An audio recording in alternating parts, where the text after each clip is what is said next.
akong tumapak sa UP, hindi ko talaga in-expect na ganito pala dito. Siyempre, galing akong Davao, malayo sa pamilya, malayo sa kinagisnan, parang lahat ang bago. Nasa culture na ata kasi ng SIEM na tumulong sa freshies pagpasok nila sa UP. Hindi lang para maibsan yung culture shock and yung pagkamis nila sa families nila, kundi alam kasi namin kung gaano ka-comforting yung feeling na alam mong may upperclassmen na handang tumulong sa'yo. Yung may kuya at ate kang mahihinga ng tulong. Basta, yung alam mong tinutulungan ka kasi they know how it feels like. Yung aalagaan ka dahil alam nilang kailangan mo ng tulong. Siguro gano'n lang talaga sa SIEM, inborn yung tulungan.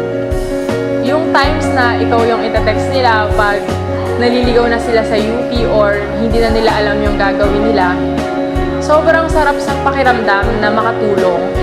Bonus na lang yung at the end of the day may magte-text sa'yo, thank you kasi nakapasa ako sa ganitong subject or nagawa ko yung bagay na to or dahil naka-cope up na ako sa UP. Yung feeling na yon, priceless.